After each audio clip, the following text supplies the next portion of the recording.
Hello and welcome. Welcome to another No More on PR Marketing Bollocks video. I'm Aaron, the editor, and I'm joined once again by the author and creator of No More PR Marketing Bollocks, Bob Dearsley. Bob, Hi, Aaron. thank you very much for joining us. My pleasure. Bob, today I'd like to ask you about the importance of having a website. Obviously, as buyer behaviour has changed, the way in which we engage with businesses has changed as well. And as someone who owns their own business, I'm sure you can appreciate the value a website has. For sure. These days, it's impossible to do business without a website. You have to be represented out there in the web. 1.7 billion websites gives you an indication of their size and scale of the space now. But the important thing is very much about the manner in which people will engage with your website. And I think, well, let me just explain a little bit of my background. And my background comes from this in terms of running my own business, and from time to time having to go and buy or acquire services that we need to keep the business running more efficiently, more effectively. So it wouldn't be at all unusual for me to be in my home office in the early morning or in the early evening, perhaps sat there with a beer or a glass of wine. Not in the morning, but in the evening. And I don't have time to solve those business problems for myself during the normal working day. You're running a startup or an SME business, and you spend your days responding to clients' needs, dealing with HR problems, emailing your accountant or attending meetings, lots of meetings. And these precious moments in the day are very, very valuable. But it's during those moments when you're looking around, trying to inform yourself, that you need information to allow you to stay ahead of the competition, to update the business.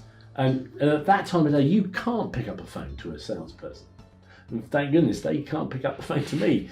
But the content of those websites is the only tool that will allow us to determine if they're going to be useful to me or not. And this is a very common scenario. So you have to appreciate two really important things. One is that your website has got to be open 24/7. It's got to be available to anybody who chooses to be searching and looking for your services at that time of day. But most importantly, your website meets your prospects before you do. And it took me a little while to get my head around that particular item. And a dear old friend of mine, Malcolm Duckett, was the first person who outlined that to me, golly, probably nearly 7 or 8, maybe even 10 years ago.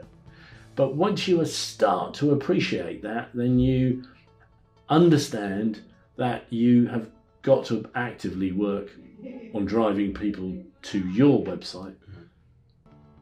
And there are a few things you can do.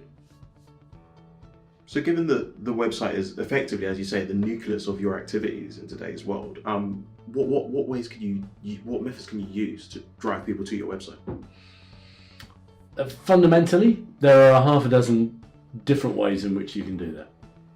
Now, in the traditional sense, I come from many years of history in the world of PR, and if you, these days they would describe that as earned media. And an article in a publication that's talking about you, whether that be a blog, online article, or something in the Financial Times, somebody who reads about you and your organisation is highly likely to then go and follow a link to look at your website. And of course, there's still advertising going on out there, not in publications in the volumes that it was, but somebody could see an advert. Much more likely these days to see an online ad, a Google display advert on a site perhaps. Click on it and follow that link back to your site. We need to make sure that your website is search engine optimized properly so that people can find it if they're searching for a particular item. Somebody might search for marketing automation software, for example, and then look for someone to provide that. I'd want them to find us. And on the paid media side of that, there are plenty of ways in which I can put paid media ads out these days, all of the various channels from Google and Bing and the other search engine side, but increasingly more from targeting people on LinkedIn, for example, even Twitter ads, and in certain markets, Facebook ads might be valuable as well. If you move from the paid versions of those, of course, you also want to be active on social media from an entirely free perspective. And blogs become very key. People find blogs, topical articles as they are, and they'll follow them back to a website. The right blog should have a link at the end of the article to take you back, and a social media, a tweet even, which would carry a short description and a tweet to take somebody back to that website.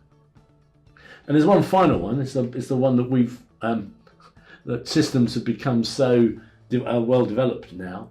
I have a spam filter on my machine, and about every month or so you pull back the lid and have a look in, and find there's thousands of them. But email marketing still works. It's just that if you're trying the spam and fling approach of sending out 20,000 emails, you're either going to get blacklisted or you're going to find it pretty pointless in the world of business to business.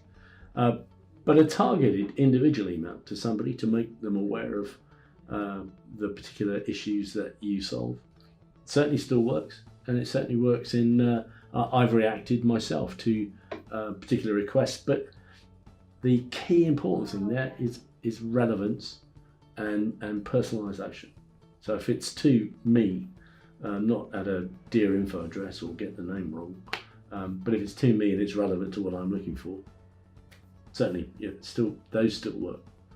All of those will drive people to your website, and a well-constructed marketing program will have all of those elements represented. Bob, that's been tremendously helpful. Thank you so much for telling us more about websites and their importance. If you had to give people watching a closing tip, what would it be? I think very briefly, I'd say two things to bear in mind. One is that your website is going to meet your prospects before you do, so bear that in mind in terms of how you set the website up. And secondly, that is a complicated set of interactions going on in and around the website. You need to make sure that you've got a sophisticated set of analytics and a CRM sitting behind your website to give you the detail, the information, and the database behind all of those interactions with your site. That's what people need to bear in mind. Ladies and gentlemen, thanks very much for joining us once again on No More PR Marketing Bollocks. We'll be back again next week with Bob to discuss another subject. Thank you very much for joining us. And Bob, thank you. Thanks very much, Aaron.